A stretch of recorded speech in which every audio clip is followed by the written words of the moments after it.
এদিকে আমি এই যে ড্রাগন ফল নিয়েছি একটা, আমি কেটে, আর এদিকে আমি ডাবের পানি দিয়েছি, চিনি দিয়ে দিলাম, আর দিয়ে দিলাম আগার আগার পাউডার দিয়ে দিলাম। তারপর আমি মিক্সার করে তারপর আমি চুলা অন করব।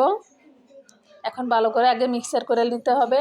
আর গরম চুলায় কিন্তু এরকম এগুলা দিলে কিন্তু দলা পেতে যাবে, আপনারা এই কাজটা ভুলও করবেন না। এখন এই যে আমি ড্রাগন ফলটা কিন্তু ছোট ছোট করে কেটে নিয়েছি। এখন যে বাটির ভিতরে আমি এটা বসাবো, এই বাটির ভিতরে যেভাবে আমি দিয়ে দিতে আসি। রেসিপি ভিডিওটা যদি ভালো লাগে প্লিজ আপুরা ভাইয়ারা যেখান থেকে দেখেন প্লিজ সবাই লাইক দিবেন, শেয়ার করবেন, কমেন্ট করে জানাবেন, বেশি বেশি করে সাপোর্ট করবেন। আপনাদের মাঝে আরও নতুন নতুন রেসিপি ভিডিওগুলো দিব।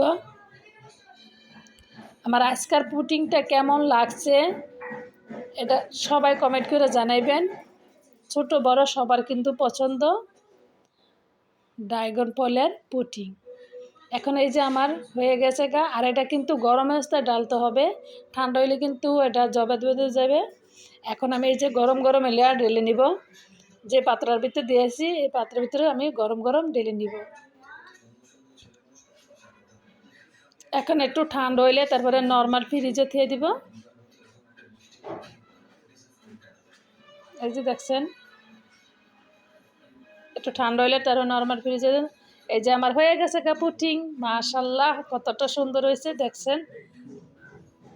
ছোট বড় সবার পছন্দ, আপনারা অতিথি আসলে এরকম বানাইতে পারেন।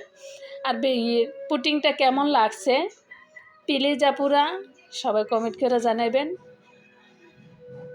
মাশাআল্লাহ এটা খেতে কিন্তু অসাধারণ, আপনারা এরকম বাসায় বানাইতে পারেন, একদম সহজ ঝটপট হয়ে যাবে পুডিং।